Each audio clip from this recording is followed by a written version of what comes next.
नमस्कार, आपनो राजस्थान बुलेटिन में आपका बहुत बहुत स्वागत है और मैं हूं आपके साथ दीपिका ओझा। चलिए शुरुआत करते हैं खबरों की, लेकिन इससे पहले एक नजर आज की सुर्खियों पर।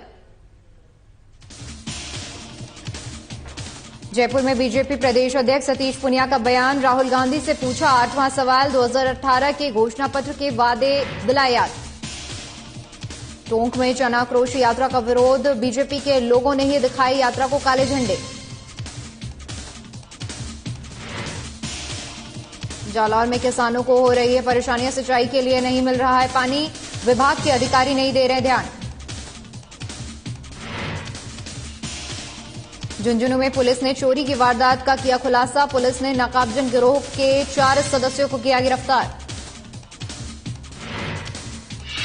और झुंझुनू के खेतड़ी में विरासत दिवस की धूम, विरासत दिवस पर निकाली गई प्रभात फेरी, जगह जगह किया गया स्वागत। चलिए शुरुआत करते हैं बुलेटिन की और खबरों को विस्तार से जानते हैं।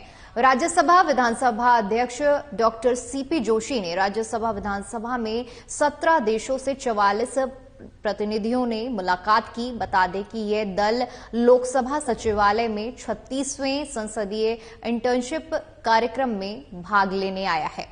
कार्यक्रम का आयोजन लोकसभा सचिवालय के संसदीय लोकतंत्र शोध और प्रशिक्षण संस्थान की तरफ से किया गया।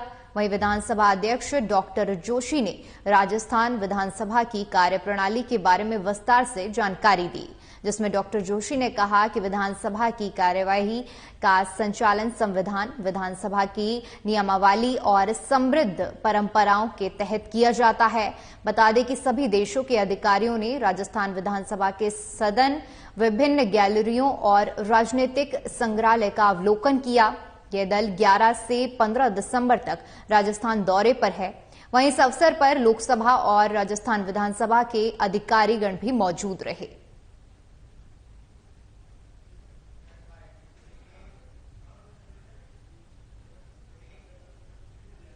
वहीं राजस्थान की अशोक गहलोत सरकार के खिलाफ बीजेपी की ओर से पूरे प्रदेश में निकाली जा रही जन आक्रोश यात्रा के अंतिम दिन आज चित्तौड़गढ़ पहुंची, जिसमें विधायक चंद्रभान सिंह आक्या के नेतृत्व में निकाली जा रही इस यात्रा में विधायक ने कांग्रेस सरकार पर जमकर हमला बोला और सरकार के 4 साल के कार्यकाल को पूरी तरह से विफल करार दिया।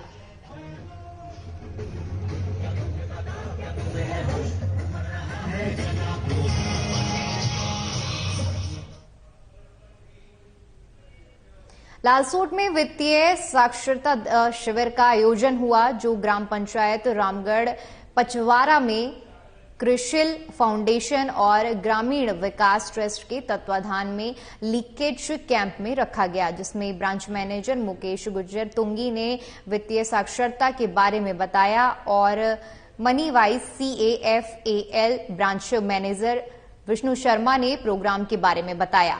बता दें कि इसमें करीब लगभग 180 सदस्यों ने भाग लिया। वहीं काफी लोग योजनाओं से जुड़े। रिजर्व बैंक से LDO अभिषेक दीक्षित और जिला अग्रणी बैंक से NL भाटी और एरिया मैनेजर गिलूराम चौधरी ने बैंकिंग योजनाओं के बारे में समझाया। इस दौरान तमाम लोग मौजूद रहे। आज रामगढ़ पचवारा में कृषिल फाउंडेशन ग्रामीण विकास ट्रस्ट के द्वारा यहाँ पे वित्तीय साक्षरता कैंप का आयोजन किया गया, जिसमें लगभग 160 से ज्यादा महिलाओं ने भाग लिया, जिसमें हमारे रिजर्व बैंक ऑफ इंडिया से LDO सर पधारे और उसी के साथ साथ जिला अग्रणी बैंक से यहाँ पे LDM सर पहुंचे और यहाँ के बैंकर्स और ग्राम पंचायत के सरपंच मौजूद रहे, जिसमें हमने वित्तीय साक्षरता के साथ साथ बैंकिंग योजनाओं के बारे में, काफी वित्तीय साक्षरता में जो आने वाली सारी योजनाओं के बारे में बताया, जिसमें काफी लोगों ने बढ़ चढ़कर भाग लिया। वहीं भिलवाड़ा उदयपुर रोड पर मुजरास टोल नाके के पास फार्म हाउस से 2 अजगर होने की सूचना मिली, जहां से टीम ने 12 फीट लंबे अजगर का रेस्क्यू कर सुरक्षित स्थान पर छोड़ दिया, जबकि दूसरा अजगर चट्टानों के बीच छिप गया, जो कि पकड़ा नहीं जा सका। वहीं वन्यजीव रक्षक कुलदीप सिंह ने आमजन से अपील करते हुए कहा कि आपको भी अगर कहीं वन्यजीव दिखाई देते हैं तो तत्काल इसकी सूचना वन विभाग को दे दें। जैसे कि आज मौन मंगल से तनसुख जी गुजर का फार्म है, वहां से सूचना मिली तनसुख जी गुजर के यहाँ के कि हमारे यहाँ पे 2 अजगर दिखाई दे रहे हैं। इस पर हम यहाँ आए और हमने सर्चिंग की, जिसमें हमने देखा कि एक अजगर जो कि 12-13 फीट लंबा था और 40-45 किलो वजनी था, उसको रेस्क्यू किया गया। एक और नहीं दिखा, उसका सर्चिंग भी किया लेकिन नहीं दिखा पाया। तो फार्म के अंदर काफी लोग भी रहते हैं, उन्होंने पेट्स भी काफी पाले हुए हैं, तो भय से उनकी हालत बहुत खराब हो गई थी। इस भय को दूर करने के लिए उसका रेस्क्यू तुरंत किया गया, उसे तुरंत रिलीज किया गया।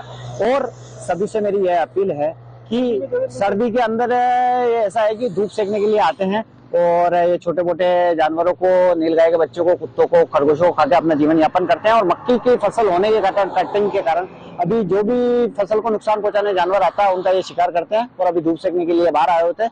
इस वजह से ये दोनों अजगर दिखे, लेकिन एक कहीं वापिस पत्थरों में, चट्टानों में चला गया, नहीं दिख पाया। और हमने एक ही देखा और उसे सुरक्षित रेस्क्यू करके उसे पुनर्वास हेतु पुनः प्रकृति प्रवेश में छोड़ा।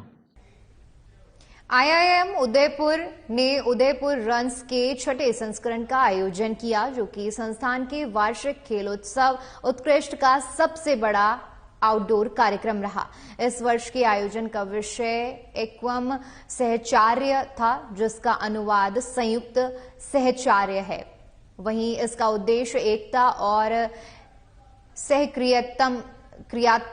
क्रियात्मकता सहचार्य को बढ़ावा देना है। यह एक विशेष रूप से प्रासंगिक संदेश है जो सहयोग और एकता का प्रतीक है, जिसे राष्ट्र ने महामारी से उभरने के दौरान दिखाया था। वहीं इस आयोजन में 1200 से ज्यादा लोगों ने भाग लिया, जिसमें उदयपुर पुलिस और मेवाड़ी रन्स रनिंग क्लब के सदस्य भी शामिल हुए।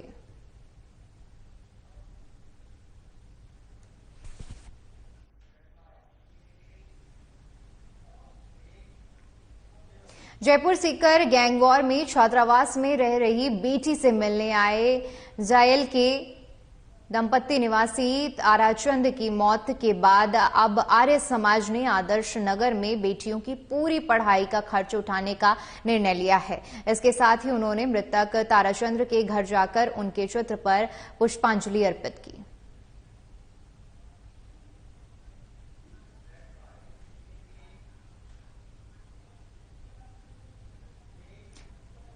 वहीं जयपुर में आज बीजेपी कार्यालय में बीजेपी की पूर्व मंत्री और विधायक अनीता भदेल ने प्रेस वार्ता की। वहीं प्रेस वार्ता में कांग्रेस सरकार पर आरोप लगाते हुए विधायक अनीता भदेल ने कहा कि अशोक गहलोत जब जब सरकार में आए हैं तब तक आर्थिक स्थिति खराब हुई है। राजस्थान की जनता पर कर्ज की बढ़ोतरी के साथ विकास पूरी तरह से ठप हो गया है। कांग्रेस सिर्फ बीजेपी की योजना को बंद करने का काम कर रही है। आजादी से लेकर मार्च 2019 तक प्रदेश में कुल कर्जे का भार, एग्जैक्ट फिगर बता रही मैं, 3,03,669 रुपए था। आजादी से लेकर 2019 मार्च 2019 तक कांग्रेस सरकार ने केवल और केवल वर्तमान कार्यकाल में कितना लिया है? 2,76,578 रुपए। आजादी से लेकर मार्च 2019 तक 3,03,669 रुपए और करोड़ रुपए, और सिर्फ ये 2 सालों में 2,76,778 करोड़ रुपए। अब आप आइडिया लगा लीजिए कि किसने कर्ज लेकर के घी पीने का काम किया है। मैंने आपको आपका सवाल का ही जवाब है मेरा ये कि डबल, मतलब एक 4 साल के टेन्योर में 50 साल में जितना कर्जा लिया गया 70 सालों में उतना कर्जा 4 साल के टेन्योर में लिया गया। चलो ठीक है, आपने कर्जा लिया, इस कर्जे से किया क्या? आपने कब कुछ भी धरातल पर दिखाई नहीं दे रहा है। बिजली महंगी है, पेट्रोल डीजल महंगा है, सारी विकास की योजनाएं ठप है, मंडी टैक्स आपका सबसे ज्यादा है, आपके यहाँ पर रोड टैक्स आपने लगा दिया जो बीजेपी की गवर्नमेंट में नहीं था। आपकी देखिए आंगनबाड़ी केंद्रों पर दूध की योजना थी वसुंधरा जी के टाइम में, वो आपने दूध की योजना बंद कर दी। स्कूलों में बच्चों को दूध पिलाए जाने की योजना थी, आपने स्कूलों की बच्ची को दूध पिलाने की योजना बंद कर दी। 2 सालों से गार्गी पुरस्कार आपने कोविड के समय दिया नहीं, है ना, और फिर आपने डेवलपमेंट के नाम से कुछ नहीं किया।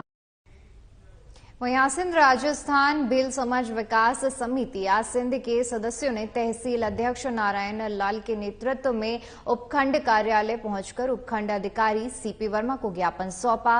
वहीं पूर्व पार्षद श्रवण लाल भील ने जानकारी देते हुए बताया कि सिरोही जिले के कार्तिक भील पर पिछले महीने 19 नवंबर को 8 से अधिक हमलावरों ने हमला कर दिया था, जिससे कार्तिक भील को गंभीर चोटें आई थी, जिसे लेकर परिजनों ने उसे अस्पताल में भर्ती कराया। वहीं ऑपरेशन के दौरान गंभीर हालत को देखते हुए गुजरात के मेहसाणा चिकित्सालय में इलाज के दौरान उसकी मौत हो गई थी, जिसे लेकर भील समाज में आक्रोश है।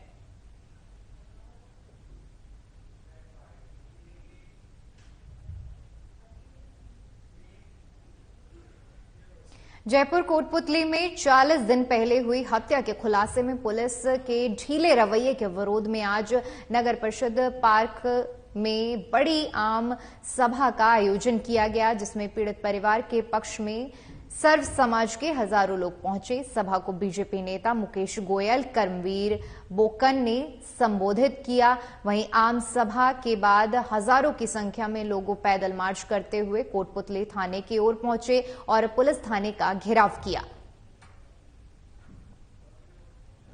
हत्याकांड था, उससे जुड़े हुए उनके परिवार वाले और जो आमजन है वो कुछ लोग आज ज्ञापन देने आए हुए थे। उसमें उनकी मुख्य डिमांड ये है कि सीबीआई के थ्रू जांच होनी चाहिए उनकी।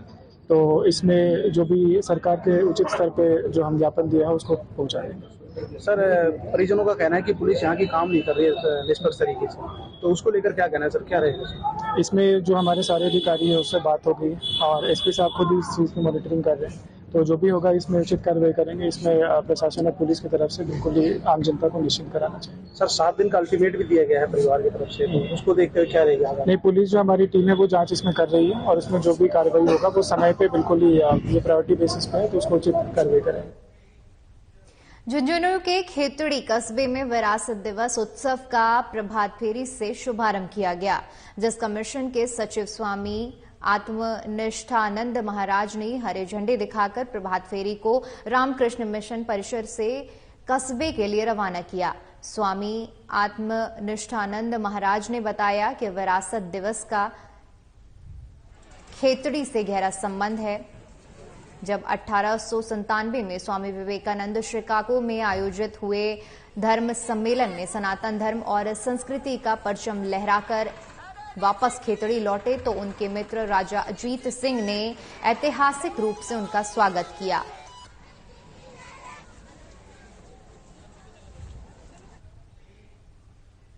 चलिए, फिलहाल के लिए बुलेटिन में इतना ही। देश और दुनिया की तमाम बड़ी खबरों के लिए बने रहिए हमारे साथ। नमस्कार।